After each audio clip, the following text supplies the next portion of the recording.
आज 24 अवतारों की श्रृंखला में भगवान दत्तात्रेय जी की पावन जयंती है, इसलिए हम भगवान दत्तात्रेय के चरणों में कोटि कोटि वंदन प्रणाम करते हैं।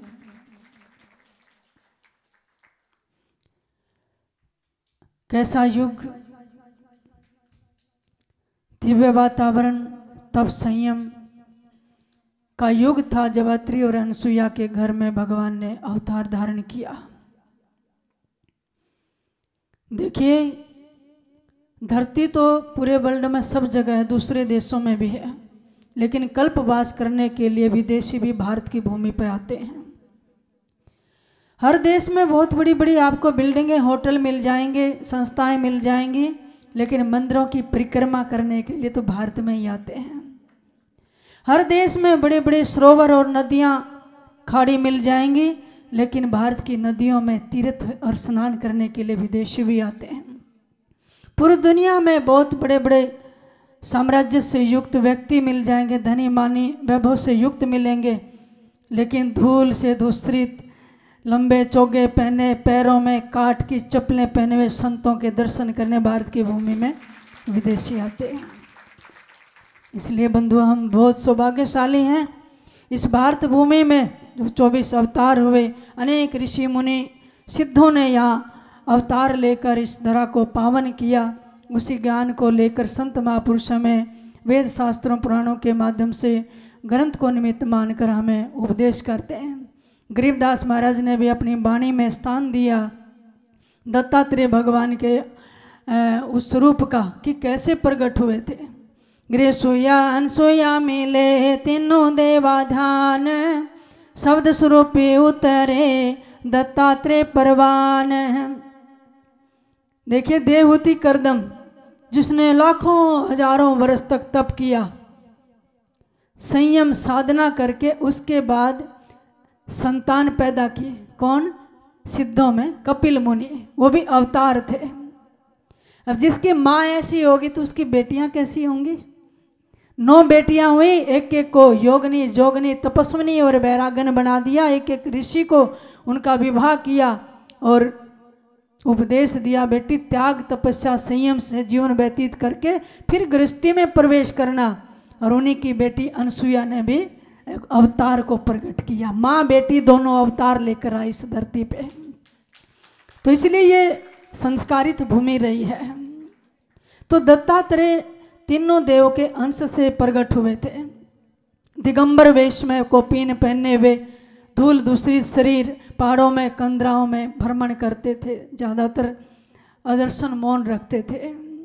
एक बार एक नगर से गुजर रहे थे दत्तात्रेय भगवान, तो यदु राजा थे, अपने महल की छत पर बैठे हुए धूप सेक रहे थे। देखा एक बड़ी मस्ती में अल्लड़ फकीर जा रहे हैं। राजा के मन में अचानक आया, मैं इतने वैभव से युक्त राजा हूं, इतनी मस्ती तो मेरे जीवन में कभी नहीं आई। ये इतनी मस्ती में जा रहा है, इसके पास क्या है? तो राजा महलों के टारियों से नीचे उतर कर भागे। दत्तात्रेय ने देखा राजा यदु आ रहे, दत्तात्रेय भी भाग लिए। आगे आगे दत्तात्रेय, पीछे पीछे राजा यदु भागते रहे बंधुओं। कई महीनों तक पीछा करते रहे राजा यदु दत्तात्रेय का। पूछूंगा ये मस्ती कहाँ से आई? ये तो मेरे पास भी नहीं है। क्यों? मुझे भी कई बार आत्मग्लानि में आ जाती, मैं भी उदासी में चला जाता हूँ, पर ऐसा आनंद मैंने नहीं देखा। थककर दत्तात्रेय जी एक पेड़ के नीचे विश्राम करने लगते हैं और पीछे भागे भागे आए हुए यदु राजा ने देखा कि अब विश्राम करें, जाकर चरण पकड़ लिया। दत्तात्रेय महाराज ने आंख खोली। राजा क्या चाहते हो? पहाड़ों में, कंदराओं में, मरुस्थलों में मेरा पीछा नहीं छोड़ रहे कई महीनों से। तो उन्होंने कहा, महाराज मैं पूछना चाहता हूँ, एक नंग धड़े धूल दूसरी शरीर, कुछ भी आपके पास कपड़े वस्त्र तक नहीं, और भोजन भी, भिक्षा भी हाथ में कर लेते हैं चलते चलते, वो मस्ती कहाँ से आई है? क्या है आपके पास ऐसी दौलत? तब यदु राजा को बिठाया और दत्तात्रेय भगवान ने उनको आत्म तत्वों का उपदेश दिया कि ये मस्ती राजन बाहर से नहीं आती है, मस्ती भीतर से आती है। और आप फंसे हुए हैं, मैं निर्बंध हो चुका हूँ। महाराज कैसे? तो यहाँ राजा यदु को उपदेश देते हैं। गरीबदास महाराज ने वो प्रसंग भी उठाया वाणी में, निश्चय के अंग में। गृह सुल्तानी बाजिद फरीदा दत्त तत् गलताना, यदु राजा को ज्ञान दिया जब शब्दे शब्द समाना। सदगुरु जी प्रसंग उठाते द्वापर का कि देख सुल्तानी को ज्ञान दिया, महलों से निकाल कर लाए सदगुरु कबीर साहब। सुल्तानी बाजिद फरीदा, फिर बाजिद का टक्कर मारी, ऊंट मर गया। मिला मिलाई हो रही है मेला सब झूठ, और बाजिंदा के सर लगा सदगुरु पाया ऊंट। ऐसा बाण मारा कि ऊंट में क्या मर गया, वो भी अमर तत्वों की खोज में निकले। सदगुरु दादू साहब मिले, बाजिंद पहुंचे वे फकीर हो गए। दत्त तत् गलताना, यदु राजा को ज्ञान दिया जब शब्दे शब्द समाना। यदु राजा कौन थे? भगवान कृष्ण के वंशज, जिसमें भगवान यदु वंश में भगवान कृष्ण का भी प्रादुर्भाव हुआ। राजा यदु को बैठाकर जंगल में फिर आत्म तत्व का उपदेश दिया। और आत्म तत्व एक ऐसा ज्ञान है, पढ़ तो सब लेंगे, लेकिन जिसने अपनी आत्मा को जगा लिया, परमात्मा को पा लिया, वही उस उपदेश को कर सकता है। सदगुरु जी कहते हैं आत्म तत्व के रूप को जानत है कोई ये, और कोटों में तो है नहीं अरबों में कोई देख। कहते करोड़ों में नहीं अरबों में कोई मेल मिलेगा साधनाशील संत।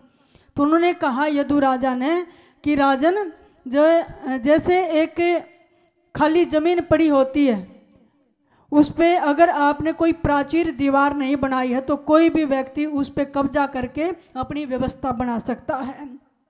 लेकिन खाली पड़ी भूमि पर भी अगर आपने कोई प्राचीर या दीवार खींच दी, कब्जा भी कर लिया, तो कोई व्यक्ति उसके अंदर घुस नहीं सकता है। इसी प्रकार गुरु कृपा रूपी अगर आपने अपने जीवन के चारों तरफ वैराग्य की प्राचीर तैयार कर ली, तो संसार का कोई भी राग द्वेषी आपके भीतर प्रवेश नहीं कर पाएगा। राजन, हम संसार के पिंजरे में फंसे हुए हैं, ये काल का जाल है, इससे निकल नहीं पा रहे हैं। तो वहाँ एक प्रमाण दिया कि राजन, मैंने भी अपने जीवन में 24 गुरु बनाए। इस संसार में हर चीज़ से शिक्षा मिलती है, मैंने भी ज्ञान लिया, शिक्षा ली। मैं जा रहा था, देखा कि एक शिकारी आया, उसने दाने डाले। कबूतर अपने बच्चों और कबूतरी के साथ आके दाने के लोभ में चुगने लग गया। इतने में जाल फेंका और कबूतर फंस गया, तो वो किसी का भोजन बन गया। तो मैंने सोचा ये संसार में काल और माया अपना जाल फेंकते हैं, लोभ लालच के दाने डालते हैं, पर चुगना नहीं। मैंने किसी का भोजन नहीं बना, इसलिए मैं जाल में नहीं फंसा, स्वतंत्र आत्म तत्व में रहता हूँ। और इस जाल को जीवन मुक्ता सो कहो, आशा तृष्णा खंड, आशाएं तृष्णाएं मेरी खत्म होगी। ऐसे बहुत, एक दत्तात्रेय की गीता भी है जो उपदेश दिया, तो बहुत सुंदर उपदेश है। उसमें कभी आप पढ़ना, कोई किताब खरीद के, ऊपर संस्कृत में श्लोक हैं, नीचे हिंदी में उनकी व्याख्या दी हुई है। बहुत अच्छा ग्रंथ है। कई साल पहले पूज्य गुरुदेव जी महाराज ने भी मुझे वो ग्रंथ ला कर दिया था। तो यदु राजा को ज्ञान हो गया, राज करते हुए भी राजा यदु मुक्त हो गया, और उपदेश दिया, आशीर्वाद दिया कि राजन, आपके कुल में वो परमात्मा फिर अवतरित होकर आएगा। इसलिए भगवान कृष्ण राजा यदु के कुल में अवतरित हुए थे। तो कहने लगे, महाराज आप इतने आत्मज्ञानी महापुरुष, लोग आपको पागल समझते हैं।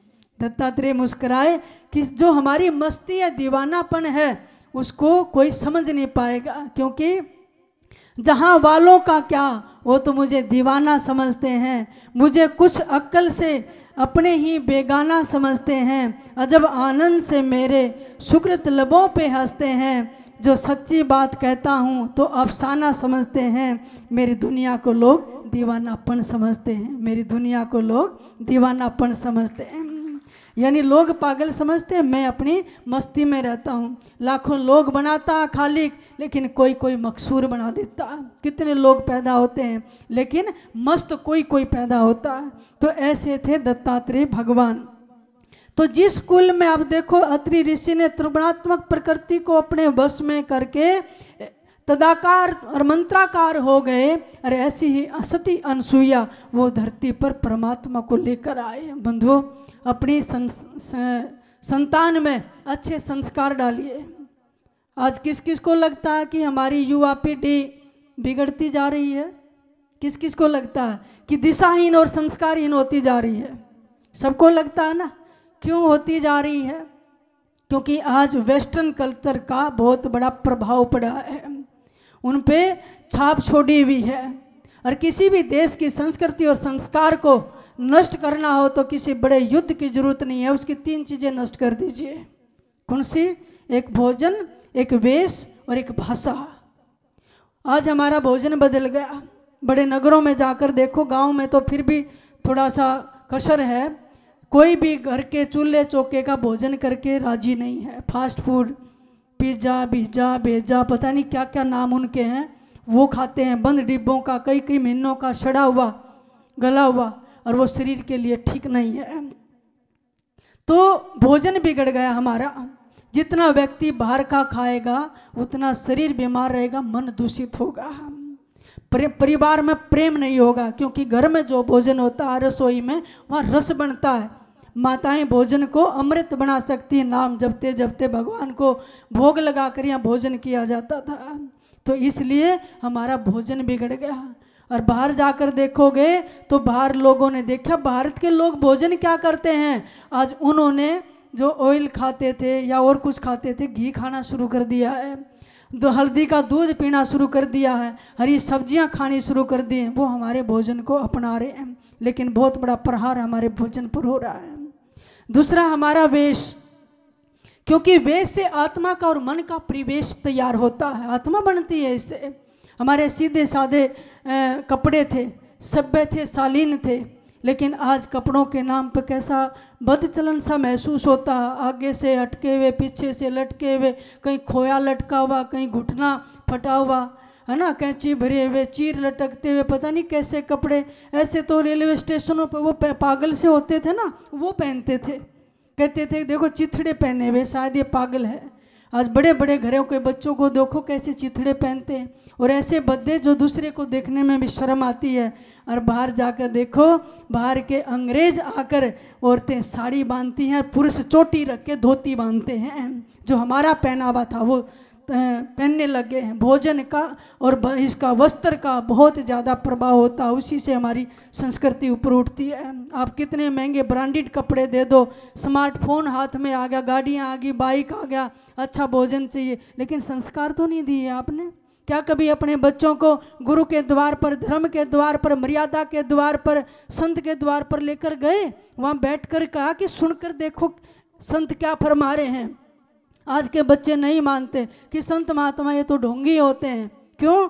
आज सीरियल में, फिल्मों में बड़े बड़े एक्टर यही दिखाते हैं कि जितने ये भगवा वेश वाले हैं ना, ये क्रिमिनल हैं, ये पाखंडी हैं, ये ढोंगी हैं।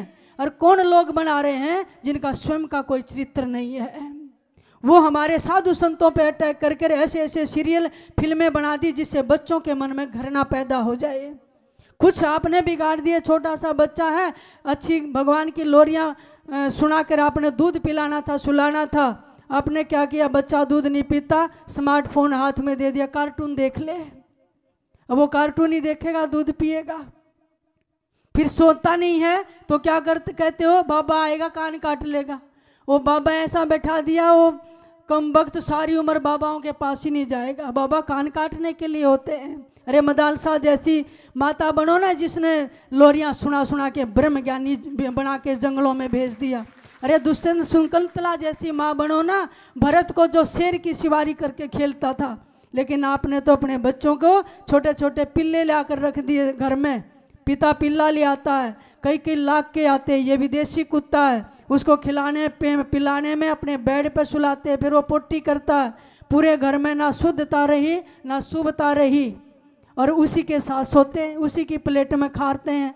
अरे ये जानवर मांसाहारी हैं, जितने स्वतंत्र रहेंगे पशु पक्षी उतने ज़्यादा सुखी रहते हैं, स्वस्थ रहते हैं। कुत्ता को रोटी डालो, घृणा मत करो, लेकिन घर में मत पालो, ये अशुभ होता है, सारे ग्रह दोष होने लग जाते हैं। पालना है तो घर में गाय पालो ना, उसकी सेवा करो। घर में आपके माता पिता बैठे हैं, उनकी सेवा नहीं है, उनको वृद्धाश्रम में छोड़ आए, रोटी नहीं देते हैं, और कुत्ते की इतनी सेवा कर रहे हैं, रो रहे हैं, गोदी में उठा रहे हैं, हॉस्पिटल में दवाइयाँ दिला रहे हैं, और ये नहीं पता माँ बाप घर में बीमार है, उनकी दवाइयों का कोई ख्याल नहीं है। तो जरा संभलिए, हमारी संस्कृति पर बहुत बड़ा आघात हो रहा है। विदेशी गायें पालने लगे, गाय का दूध पीने लगे, और तुम वहाँ से कुत्ते ला ला के घर में पालने लगे। तीसरा, हमारी भाषा पर आघात है। हमारी संस्कृत और हिंदी भाषा है। किसी भी देश को देख लो, चीन को चीनी भाषा में भी चीन कहते हैं और इंग्लिश में भी चाइना कहते हैं। अमेरिका को हिंदी में भी अमेरिका और इंग्लिश में भी अमेरिका। जापान को हिंदी में भी जापान और इंग्लिश में जापान। पाकिस्तान को, अफगानिस्तान को, किसी को देख लो। लेकिन भारत को क्या कहते हो इंग्लिश में? इंडिया। ये इंडिया बन गया। भारत, हिंदी में भी भारत था, इंग्लिश में भी भारत था, लेकिन हमने इंडिया बना दिया। हमारी भाषा बदल गई। हम इंग्लिश को हर जगह लेकर आ गए और आज स्कूलों की भी यही हालत हो गई।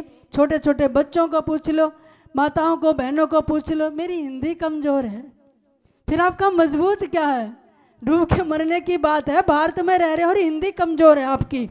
और पता चला कि बाहर विदेशों में, सब स्कूलों में, यूनिवर्सिटियों में संस्कृत पढ़ाई जा रही है, हिंदी पढ़ाई जा रही है, और वहाँ के अंग्रेज, रशियन बच्चे गीता के 700 श्लोक संस्कृत में बड़ा सुंदर उच्चारण करते हैं। और हमारे भारत में विदेशी कल्चर पढ़ाई जाती है, साहित्य पढ़ाया जाता है, और चंगेज और इनकी तैमूर की इतिहास पढ़ाया जाता है, जिन्होंने इतनी मार काट की।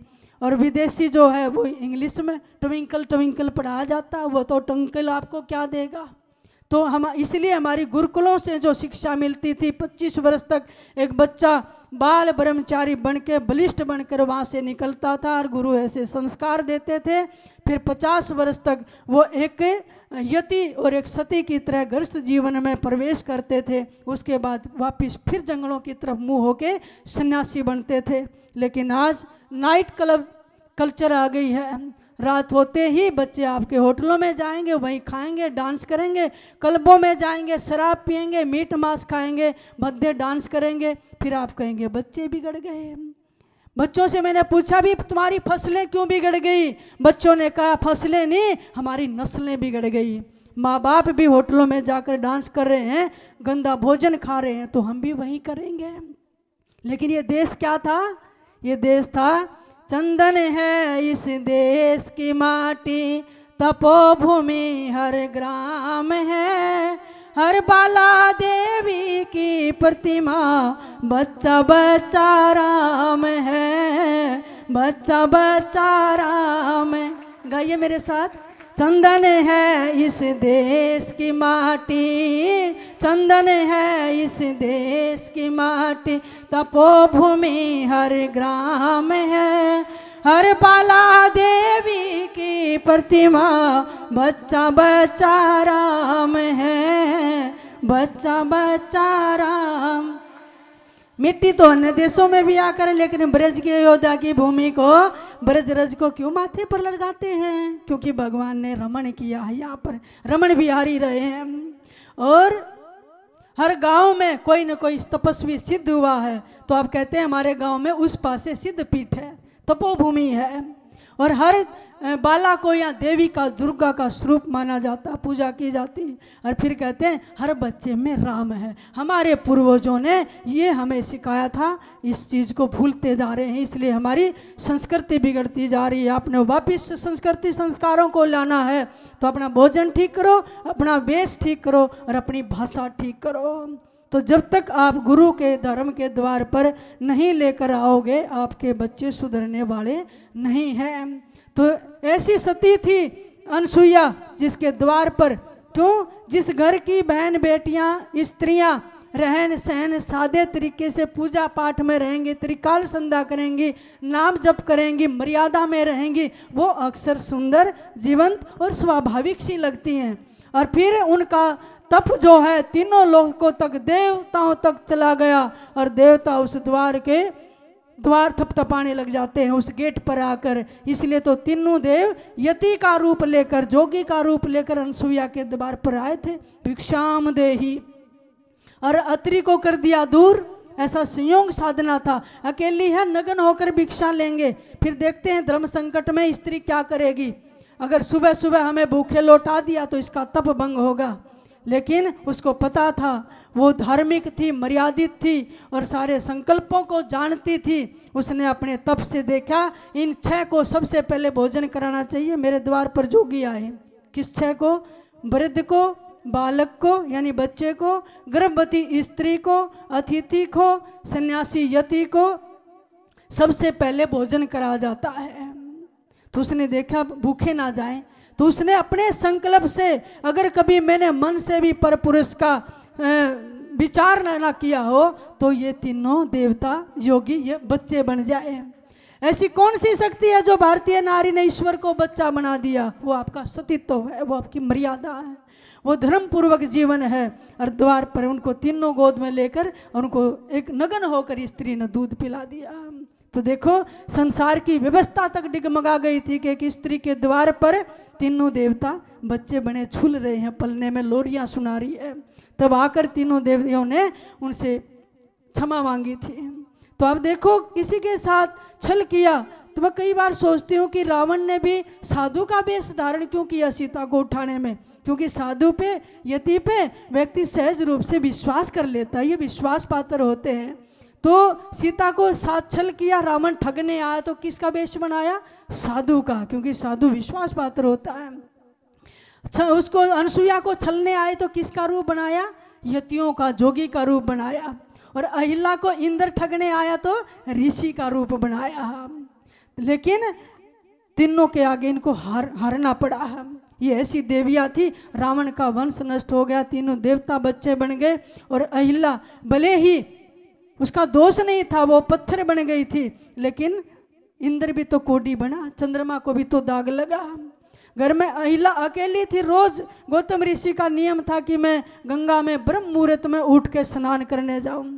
बंधुओं, ब्रह्म मुहूर्त किसी काल में नहीं आता है। आपको पता है कि सुबह का समय क्या है?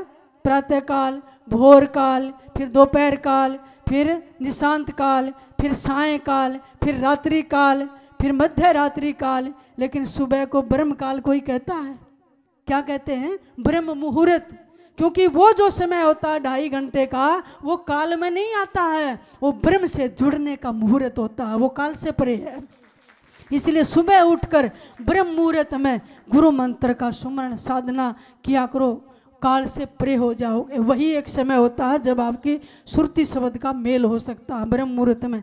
तो बैठकर सीधे रीढ़ की सीधी हड्डियाँ करके और ऐसे नाम जपा करो। हमारे ऋषियों सबके सब घरों में बच्चे भी 4 बजे उठ जाते थे और संध्या करते थे। क्या कभी आपने अपने बच्चों को सिखाया कि त्रिकाल संध्या क्या होती है? सुबह के नियम क्या हैं, दोपहर के नियम क्या, शाम के नियम क्या है? नहीं बताया ना। अपने बच्चों को त्रिकाल संध्या सिखाओ, तभी तो कुछ करेंगे। और फिर उस अहिल्या के घर में चंद्रमा को लेकर इंद्र घुस गया और ऋषि चले गए स्नान करने। वहाँ स्नान तक नहीं किया था, हाथ में पहले आचमन लिया था। गंगा माँ ने सोन दे दिए, घर में चोरी हो रही है। अगर इतने धर्म पर रहोगे तो प्रकृति भी उसका साथ दे देती है। भागे आए ऋषि, अहिल्या के साथ छल हुआ था। अहिल्या सती औरत थी। एक देवता लोक में भी रहने वाले पुरुष का भी नीचे मन कर सकता है, या स्त्री है या पुरुष है, क्योंकि ये मृत्यु लोक और वहाँ तो दिव्य शरीर है। इस मन की गति का कुछ नहीं पता, यह कहाँ डामाडोल हो जाए। इसको संभल के रखे, धर्म पे चले, मर्यादा में रहें। बड़ी बड़ी उर्वशियाँ, मेनका और देवंगनाओं को छोड़कर इंद्र नीचे आ गए जहाँ हाड़ मास के शरीर रहते हैं। तो योमन गिरा उकाश से हो गया चकनाचूर। देखो कितने ऊंचे भी ले जा सकता है ये मन, और नीचे भी ले जा सकता है। और फिर ऋषि का रूप बनाया, गौतम ऋषि का नैन, नाक, बाल, हाथ, पैर सब ऋषि जैसे बना लिए कि मेरे पति हैं। लेकिन पता चल गया जब उसका आवरण भंग किया अहिल्या का, और एक पर पुरुष छूता है तो उसके शरीर में जलन सी पैदा हो गई। ये लगता है गौतम ऋषि नहीं है। उसने धक्का दिया, लेकिन इतने में गौतम ऋषि आ गए थे, मेरे जैसा रूप वाला, और तेरा आवरण भंग हो गया। तेरा मुख का कपड़ा कैसे उठ गया? क्या तुझे ये महसूस नहीं हुआ कि पर पुरुष का स्पर्श कैसे होता है? अपने पुरुष का तुझे स्पर्श नहीं पता। अहिल्या ने सोचा मेरे साथ छल हो गया, घबरा गई, रोने लगी। गौतम ऋषि के चरण पकड़ लिए, लेकिन गौतम ऋषि इतने रोष में थे, साप दे दिया, जा अहिल्या तू शिला हो जा, तू पत्थर की बन जा। पत्थर की रहेगी, लेकिन पत्थर की बनकर सिसकती रहना, गर्मी में तपती रहना, धूप में तपती रहना, सर्दी में ठिठुरती रहना, वर्षा में भीगती रहना, लेकिन जिन परिंदों को, पशु पक्षियों को तूने दाने डाले थे ना, वो भी तेरे को छोड़कर चले जाएंगे। जिन वृक्षों को तूने सींचा है जल से, वो वृक्ष भी हरे ठूठ हो जाएंगे, एक चिट्ठी तक तेरे को दिखाई नहीं देगी। जिस पर्णकुटी में तू रहती है वो भी सूख जाएगी, एक पत्ता हरा नहीं होगा, और मैं भी तेरे को छोड़ के वैकुंठ में जाऊंगा। अपनों से क्या इतना भयंकर श्राप दिया जाता है। वो रोई कि स्वामी मेरा दोष नहीं था, मेरा कोई दोष नहीं था, मैंने सोची आप हैं, तो क्या तुझे मुझे पहचान नहीं पाई कि छद्म वेश में इंद्र आया है। चरण पकड़ लिए, रोने लगी। फिर उन्होंने दया आई ऋषि को, और फिर सिर पर हाथ रखा रोती हुई अहिला को कि मैं बैकुंठ में जा रहा हूँ, सांप निकल गया, लेकिन युग पलट दिया और तुझे कोई नहीं पहचान पाएगा, एक चिट्ठी तक नहीं आएगी, शिला बन के सिसकती रहना। लेकिन राम आएंगे, वो तुझे पहचानेंगे, उनके चरणों की धूल का स्पर्श होगा, फिर तू वापिस उसी रूप में आएगी, सांप से छूटेगी।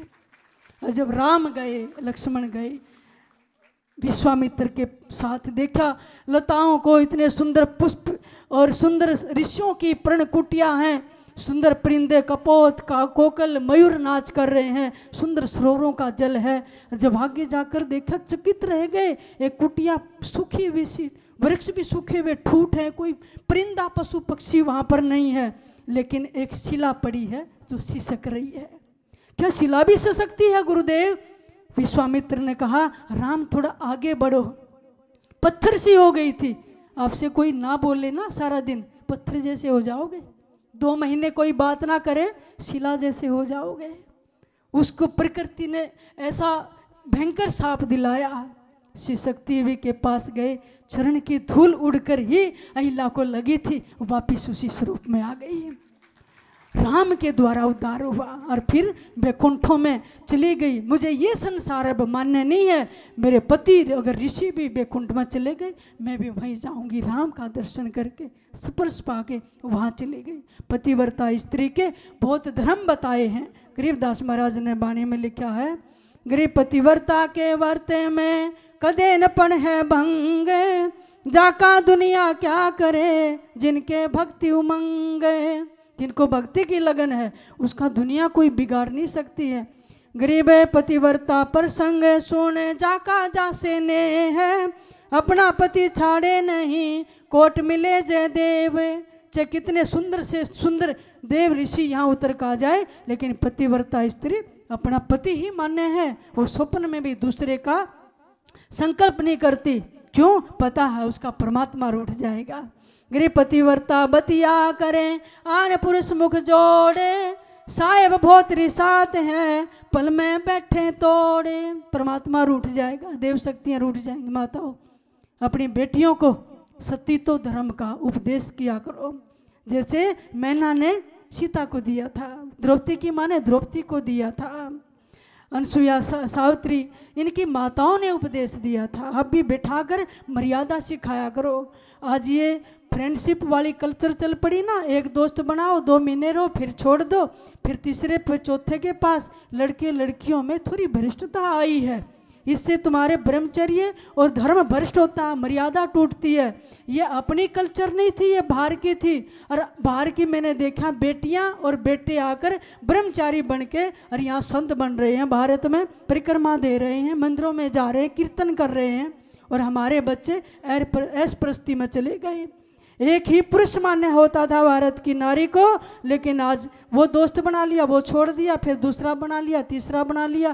तुम्हारे बच्चों का ब्रह्मचर्य ही नहीं रहा, मर्यादा ही नहीं रही। ये धर्म के विरुद्ध है और ये बातें फिर भोगनी भी पड़ती हैं। गरीबदास महाराज फरमाते हैं, गरीब सो नारी जारी करे, सुरा 500 बार, एक चलम हुक्का बरे, डूबे काली धार। जो स्त्री 100 बार जारी करती है, कहते काली धार में डूबती है, वो निकृष्ट योनियों में जाना पड़ता। जो चिलम पीते हैं, होका पीते हैं, शराब पीते हैं, नशा जो है 10वां द्वार बंद कर देता है, मन को मलिन कर देता है, बुद्धि को भ्रष्ट कर देता है, शरीर में लड़ाई रोग हो जाते हैं, घर में लड़ाई झगड़ा होता, आर्थिक तंगी आती है, लोग फांसी खा के मरते हैं। भारत में इतनी ज़्यादा आत्महत्याएँ क्यों हो रही, सुसाइड हो रहे हैं? क्योंकि आवश्यकताएँ तो पूरी हो जाती हैं, लेकिन जो ज़रूरतें इच्छाएं हैं उनको पूरी करने में और फ्रस्ट्रेशन हो जाता है और आपके बच्चों को नशे की आदत पड़ जाती है। नशा नहीं करना चाहिए, क्योंकि एक चलम हुक्का भरे, पीने वाला नहीं भरने वाला भी, तम्बाकू देने वाला भी, डूबे काली धार। तो इस तम्बाकू पर भी बहुत बड़ा प्रसंग है, फिर कभी आपको श्रवण कराएंगे। इसलिए अपनी भारत की संस्कृति को बरकरार रखिए, संस्कार दीजिए।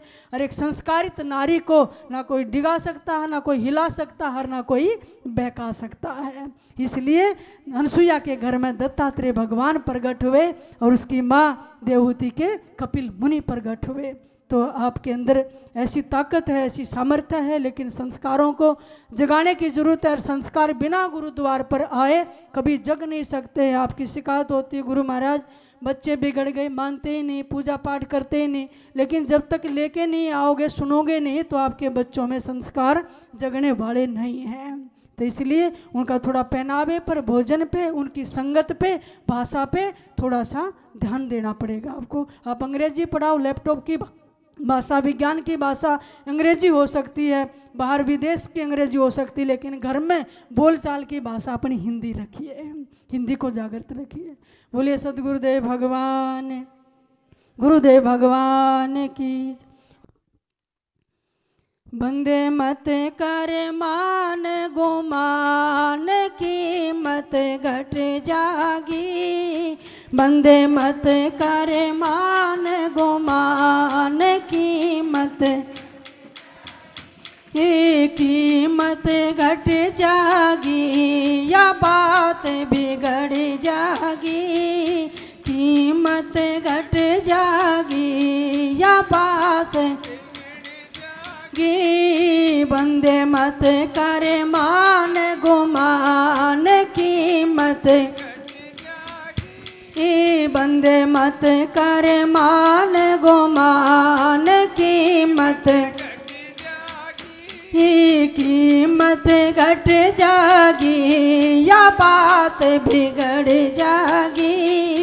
कीमत घट जागी, या बात बिगड़। बंदे मत कर मान गुमान, कीमत गुरु की शरण साध की संगत, गुरु की सूरत शब्द में डट जागी। बंदे मत कर न गुमान, कीमत घट जागी। प्यारे मत कर मान, कीमत ईमान बढ़ाई और ईर्ष्या मान बढ़ाई। सब विकारी मिट जागी। बंदे मत कर मान गुमान, कीमत घट जागी। प्यारे मत कर मान गुमान, कीमत घट जागी, या बात बिगड़ जागी। कीमत घट जागी, या बात बिगड़ जागी। पाप पुण्य से न्यारा होके, पाप पुण्य से सुख सागर में बस जागी। बंदे मत कर न गुमान, कीमत घट जागी। प्यारे मत कर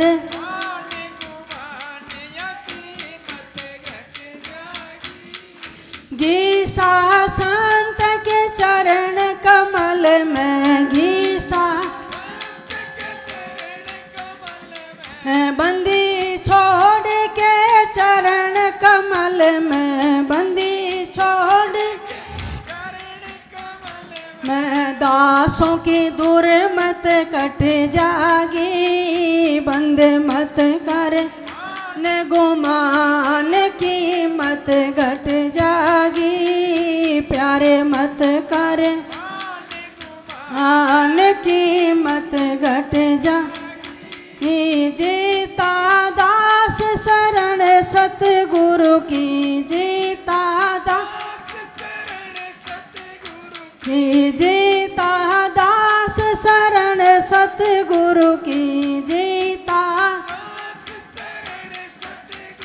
कि दिल की स्याही मिट जागी बंद मत कर मान गुमान कीमत घट जागी प्यारे मत कर मान गुमान कीमत ये कीमत घट जागी या बात बिगड़ जागी कीमत घट जागी या बात बिगड़ बंद मत कर मान गुमान कीमत प्यारे मत कर मान गुमान कीमत घट जागी। बोलिए सद्गुरुदेव भगवान। ओम शांति।